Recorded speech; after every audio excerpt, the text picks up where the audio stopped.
Welcome to Aiken This Week. I'm Emery Langston. Today, I am pleased to have as our guest Paul Matthews, who is the Director of Emergency Management for Aiken County, and Janice Hoffman, who is the Director of Aiken County 211. And we're going to be discussing some emergency issues today and what we need to do and some resources that are available and how our folks work together during situations and issues. So I thank you both for taking a few minutes out of your schedules today to talk to us about a very important topic.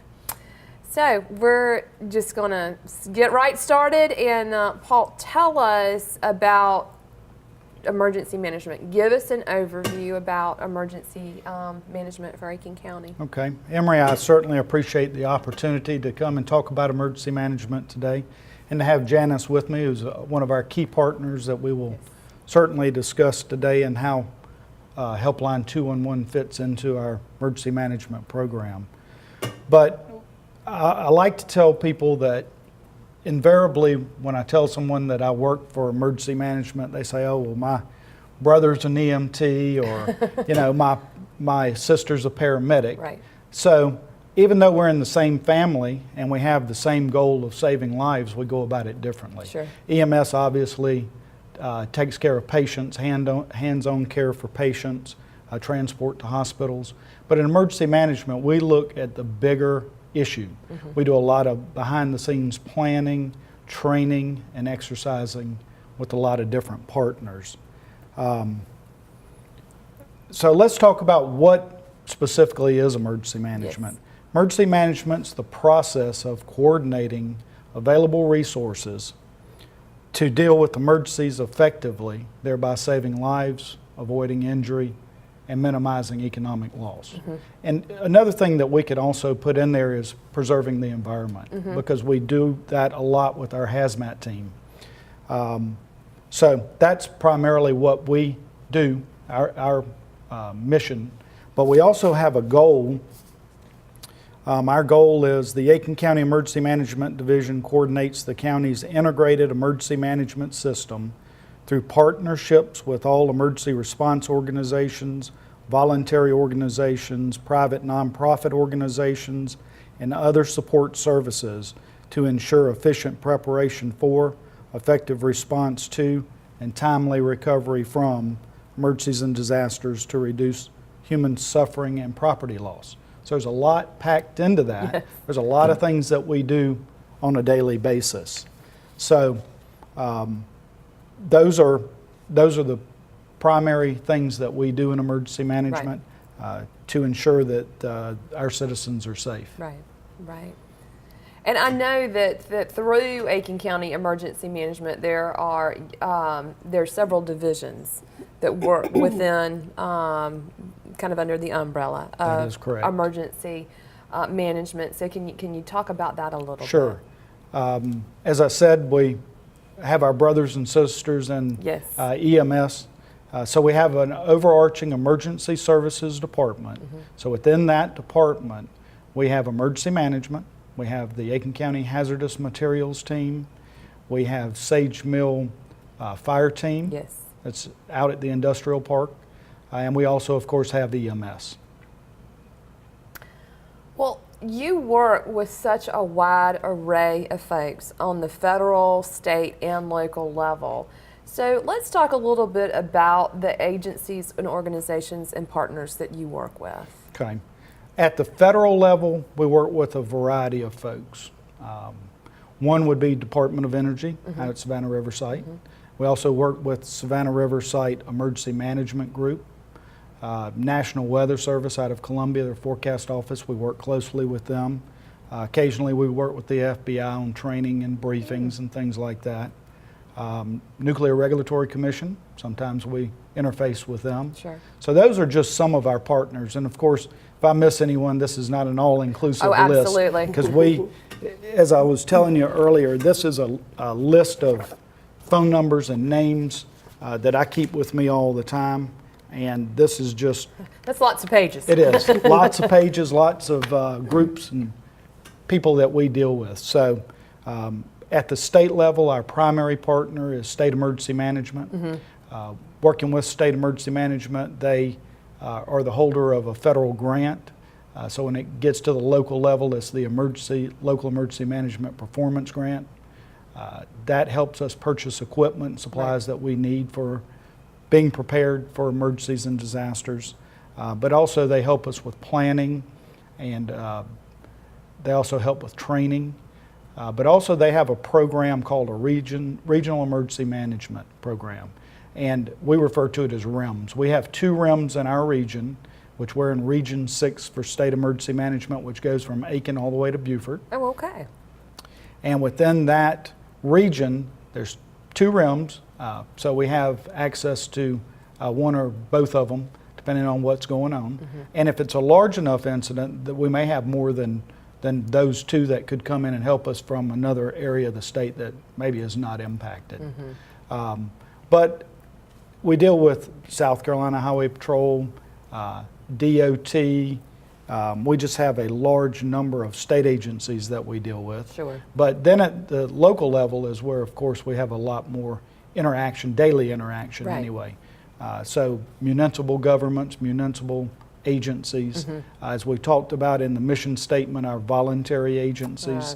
So we work with what program called VOAD, Voluntary Organizations Active in Disaster.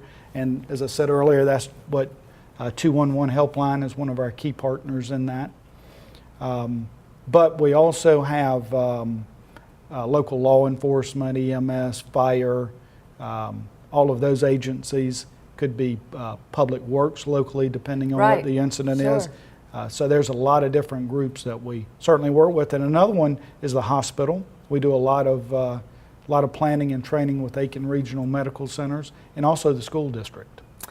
I think we really didn't talk about this, but I mean, we did in talking about you coming on the show today. It really is kind of mind-boggling, somebody who does not work with this on a daily basis, the folks that you do have to keep in communication with and keep updated with and have a relationship with, because you don't know when a natural disaster or a weather emergency or as we found out a number of years ago down in Graniteville with our emergency down there with the train derailment, there's so many things that can happen, and you just don't know what it is and how that is going to affect a community, but definitely our hospitals and our schools, and it's just a very integral part. So it's amazing to meet the folks that you do work with and have to keep in coordination with. Paul, I do want you to talk about the dispatch warning point. That is another key component of emergency management. So the sheriff's office is responsible for dispatching law enforcement for the county. Okay. So the sheriff's office dispatch, EMS and fire for voluntary fire departments. But the dispatch center is more than a dispatch center to emergency management. They're our warning point. So they're the first receiving entity of anything that's going on. So if there's an incident going on in Aiken, say right now, then I would get a page for emergency preparedness page from dispatch, and that is my key to, I need to find a radio or call dispatch or find out what's going on. Right. So they are a key partner in what we do as well.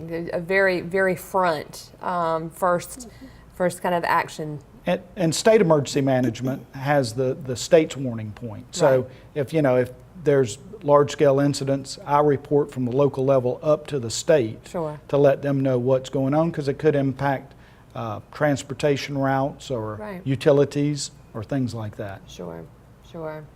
And so I know when you're working with all of these folks, that there are agreements that are in place, statewide mutual aid agreements with counties, things like that. Can you talk a little bit about those? Sure. The state of South Carolina has a statewide mutual aid agreement. Aiken County is a signatory to that.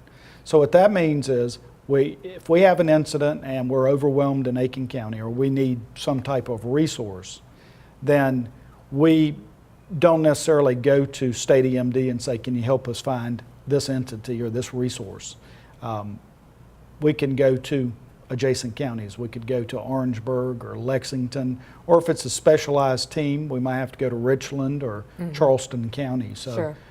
it's just a way that we all work together. Right. And those are the other partners, Yes. that we talk about locally. So I interface frequently through the South Carolina Emergency Management Association with other county directors and other county personnel. Yeah, well, I mean, just as a person living in the community, had no idea that it went so far out, and it was so. But it's very good to know that we have all these proactive measures in place, and that you do such a good job of trying to keep up and keep these things, relationships in place with all the folks that you do. So, and I know that Janice with Help 211 has been a very integral part of what you do. So let's talk a little bit about that. Janice, let's talk about your involvement with emergency management and how y'all really work together when something happens. Well, first off, thank you for the opportunity to be here today. Excuse me. The Aiken County Helpline has been in existence for 40 years next year, and a lot of people don't realize that. But how our collaboration actually begun was during the Graniteville chlorine release. We took the non-emergency calls off of the 911 system to help them not be burdened with non-emergency calls. People calling, wanting to know about their pets that needed rescued, where to go for shelter, where to go for food, clothing while they were, out displaced. So we fielded about 3,000 calls in a 2-week span. Wow. Yeah, so that was the beginning of our working together. And after the event, we sat down and we looked at what worked and what didn't, and it was apparent that 211 was an integral part of helping the community. So since then, we've helped out during other disasters, the ice storms, floods, tornado in Beach Island a few years ago. Right, right. So we train with Paul and his team ongoing and are prepared for any emergency that might come up. So it's been a really good collaborated effort with the county and with Paul especially. So. Right. Janice, tell us a little bit about what y'all do. You've been around for 40 years, and I do think that Help 211 is something that folks, we do get the word out about. And it's not like that y'all don't get the word out about it, but it is not as prevalently known, I think, as 911. So do share with us about your daily operation. Okay, our daily operations is we are a hotline. So the telephone is our primary vehicle at this point. And callers can reach us 24/7 by dialing 211 in the county. And they are connected with a live call specialist who will assess their needs. Anything from somebody needing to know where to go for food, shelter, which agency or service in Aiken County can provide assistance for their needs. We can link them to that. And we provide listening and support services to anyone who just needs to talk.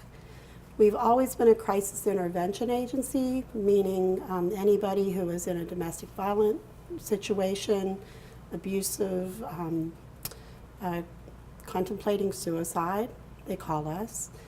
And the disaster piece, since Graniteville, we've been doing that. So on a daily basis, we do a lot. Well, what a wonderful partnership that y'all have, and to have fielded that many calls during an emergency situation, and to see that how that was such a benefit. I know that y'all have some really great things that have been put into place. Paul, let's talk a little bit about the levels of operational conditions, and that's something that folks need to know about, and how that operates for you, because I know that is key to when certain things kick in. So let's talk a little bit about that. That's correct. We have operating conditions. That's part of our emergency operations plan. But the state of South Carolina also operates under the same conditions, the OPCONs as we call them. And they go from 5 to 1. So OPCON 5 is a normal day-to-day business for us. We're working on plans. We're We're testing our equipment to make sure it works. We're doing training. We're doing grant management. We're doing all of those things that we do on a daily basis. So with advanced technology, let's take, for example, a hurricane. So we know there's a hurricane brewing. We're sort of watching it. If it looks like it possibly could impact us, we may go to an OPCON 4. We have an emergency operations center that we can talk about in a little bit. Sure. But we may get a few folks into the emergency operations center just to start monitoring things at a 4. Now, when we get to an incident that looks like it's going to impact South Carolina, we'll go to a 3. And 3 is key for us because a lot of things happen at an OPCON 3. We're looking at enacting our emergency operations plan and any specific impact hazard plans. So in the case of a hurricane, we would look at the state of South Carolina's hurricane plan. We would also look at our own impact plan for hurricanes. We'd start talking to our partners and making sure that we've got all the equipment topped off with fuel, that all of our communications gear works. Sure. We're doing all of those types of things. When we get to down to a 2, we've got a pretty fully staffed EOC at that point. We're pretty sure something's going to impact the county. And then at a 1, we're at full-fledged operations, 24-hour day emergency operations in our EOC and things like that. But it doesn't necessarily go from a 5 to a 1. Right. You know, it may go from a 5 to a 1 if it's a no-notice event. Sure. But with an event that we've got some warning, we generally gradually go to down to a 1 if it makes it that far. Sure. So we really want to be at an OPCON 5 every day. That's exactly right. Well, and you mentioned that, let's talk a little bit about the Emergency Operations Center, and I know that's located in the government complex. That is correct. But your operational conditions have a lot, as you were saying, about when that gets enacted. So let's talk about how the EOC does work and how that would be utilized through those different conditions. Okay. Well, the EOC is a centralized location where decision makers can come together and support the incident commander. So what we do in emergency management is we support that event. Okay, so whoever's in charge, and incident commander may be a new term for a lot of people, but it really means who's in charge of the incident. Okay. So if it's a large brush fire, who's the fire person in charge? Okay. If it's public health entity, who's the public health person who's dealing with it? So we would support that incident commander through either personnel or resources.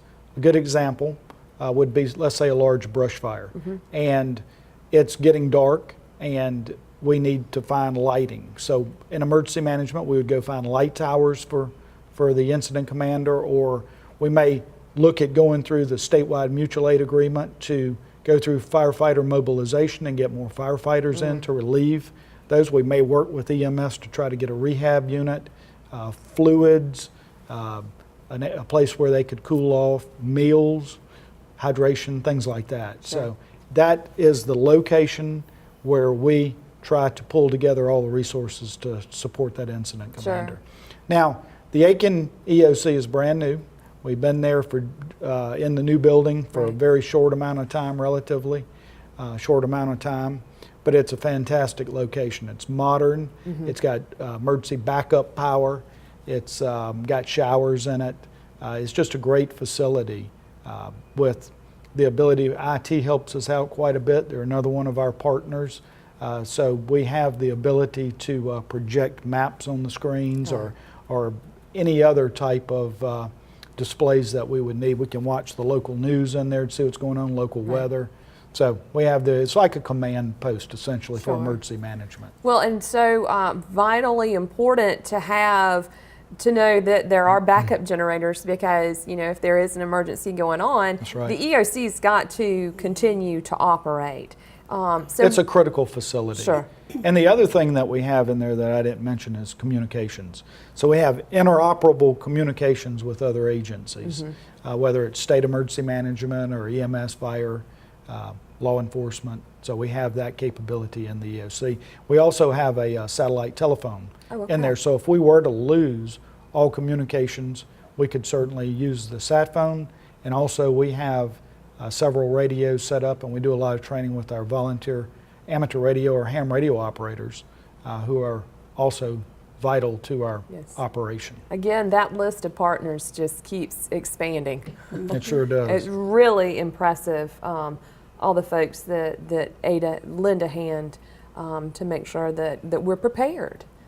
And something I'd like to add is that Paul has graciously allowed the 211 people to come in and work inside the EOC, and if our power goes out, we can go in there and set up our entire operations in one of their rooms. So if folks need, we can make sure that they're still getting the information that they need. And in an emergency situation, that is, we take things for granted so much, but to be able in an emergency to get to the point of what we need is critical. That's exactly right. It's critical. And it's, as we go back to our mission statement or our goals, partnerships. That's what it all comes back to. So, we're all in it together. That's right. So that's what is key to the fight. Absolutely. Well, it's never fun, I don't think, it's very necessary, but when we think about a natural disaster and with hurricane season and the hurricanes are firing up in the Atlantic, let's talk just for a minute about when is hurricane season and things of that nature. Well, official hurricane season is June 1 through November 30th. And the peak of hurricane season, we're in it now. Right. It's mid-August through late October. Sure. So, of course, if you've watched the news lately, there's a lot of systems, not only in the Atlantic, but also in the Pacific. Yes. So there's a good group of us that monitor that. And let me talk, if I can, just a minute about our preparedness for that. State Emergency Management, as I said, is a key partner. So we have a quarterly hurricane task force meeting. And those generally take place in Santee at the convention center there. But we have all of these partners that we talked about from the state level, some federal partners there, especially National Weather Service, and then our local county folks.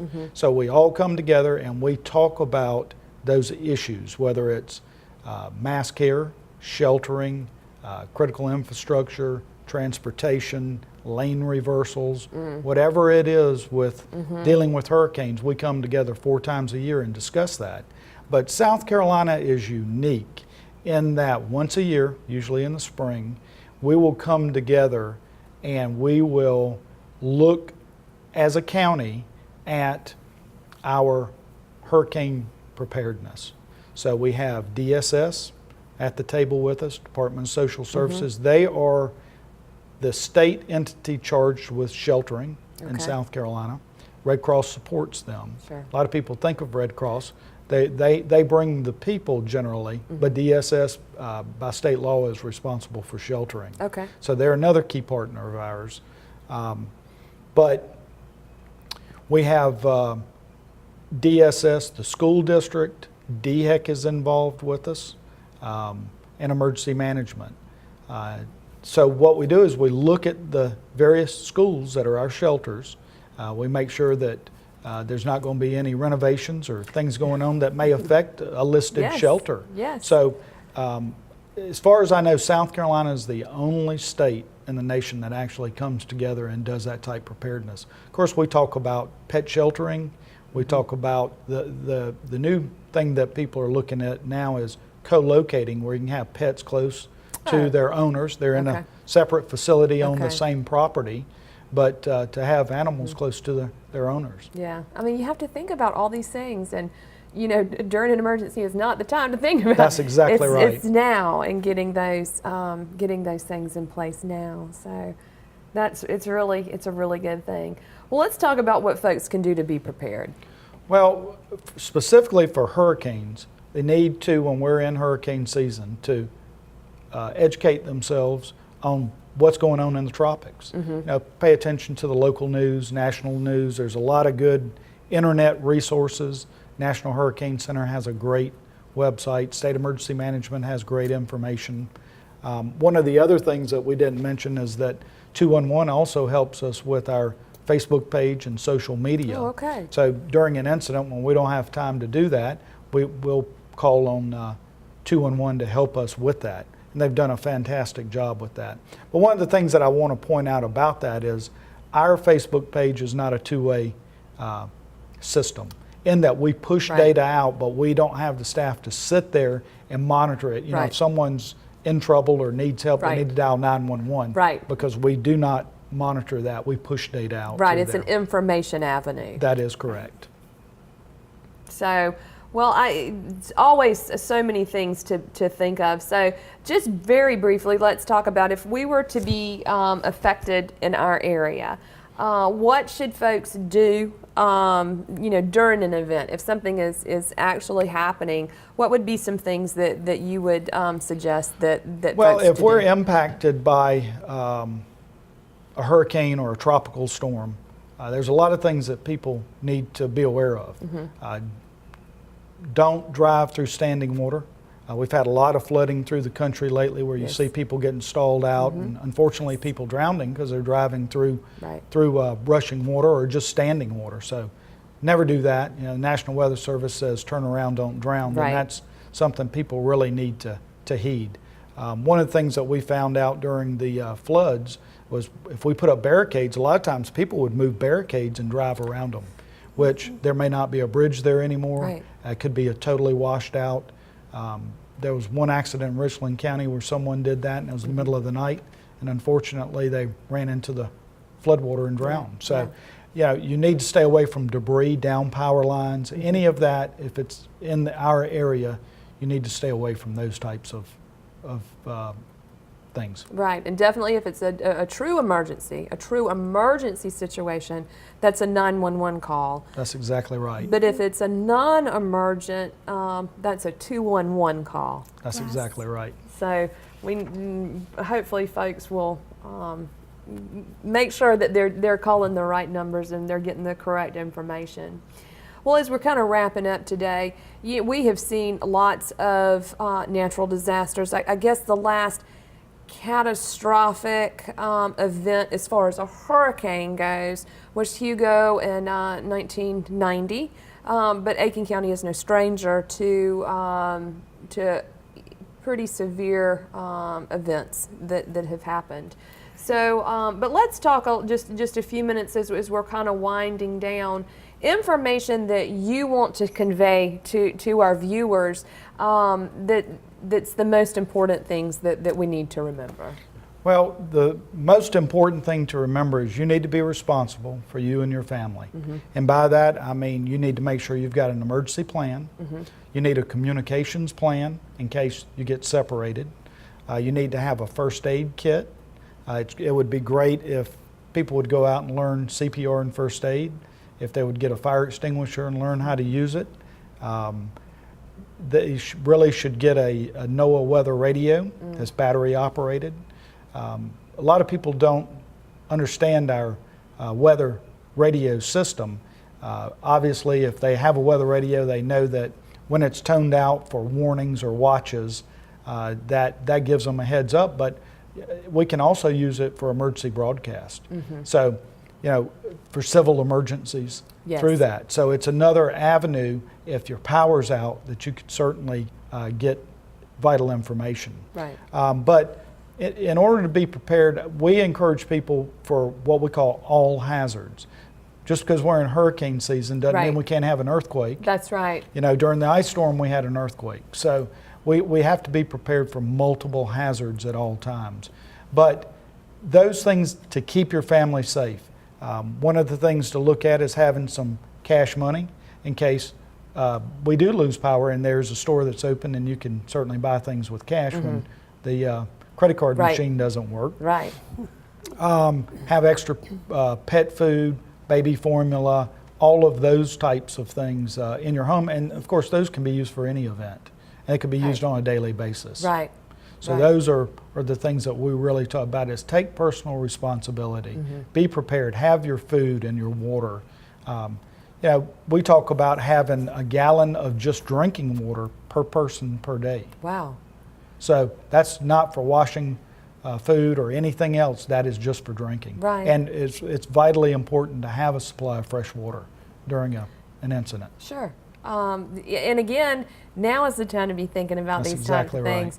When the event is here, it's too late. And I know that you have some wonderful resources, some links and some publications too that folks can go to and see for several events. That's right. This is the South Carolina Hurricane Guide. Yes. It is actually available on the South Carolina Emergency Management website. Mm-hmm. So it's got a lot of good information in it. You fold it out. For example, it's got the hurricane evacuation routes, and it's got a lot of good information. Yes. Now, a lot of this is specific to people that live along the coast, but it has good information, just general information that people can use during hurricane season.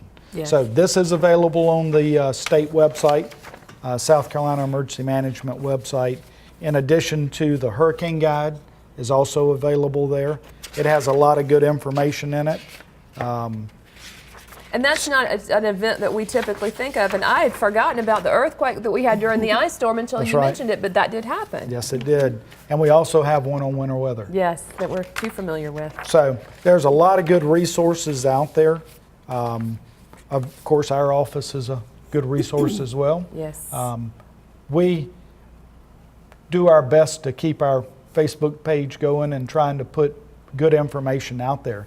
But you know, we talk about natural disasters, and of course, weather is one of our main problems in Aiken, one of our main threats. But we also have hazardous materials events that could take place, Sure. technological events that could take place. Sure. So there's a whole array of hazards that we need to be prepared for. Sure, sure.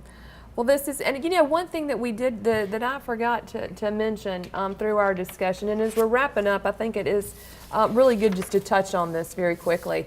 Aiken County is an evacuation point for some folks on the coast. That is correct. So, you know, during an event, even though, you know, if there is an event on the coast, it may not necessarily affect us weather-wise, but we could definitely have folks coming in and utilizing the schools, as you had spoken to earlier in our conversation.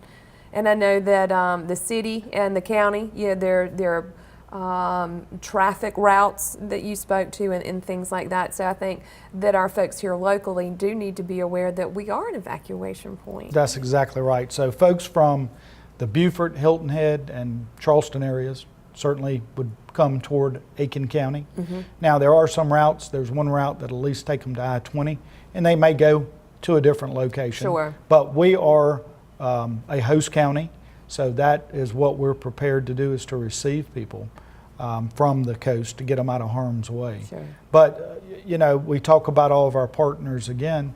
We obviously are working with the school district on that, Yes. DSS, DHEC, Red Cross, Salvation Army. All of those groups are vital to what we do in emergency management and how we prepare for hurricanes and other events. Sure. Well, this has been very informative. Is there anything that we haven't talked about that you Yeah, I want think to there's one other thing I want to talk about. We talk about the evacuation routes. We talk about partnering with SRS and their emergency management. Yes. Well, one of our evacuation routes comes through the site. Oh, So we have to really work with them for early, and not just for the one that comes through the site, but also from the other highways that are around it for early dismissal for their my personnel. So there's a lot of moving parts in there. A So we do a lot, lot of right. communications with Savannah River site. how about that? That is really interesting. So, well, I can't tell you how much I appreciate both of you coming on today and talking to us about this. And I hope that everybody who is watching us will be sure and visit the website, Paul's website, and the South Carolina Emergency Management Division at scemd.org for some of the information that Paul showed.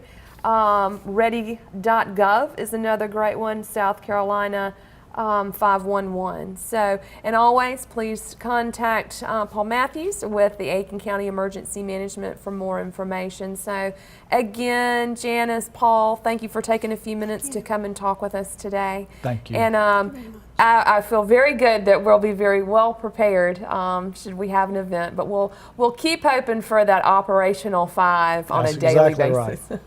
Thank you. And we thank you for joining us today for Aiken This Week, and we'll see you next time.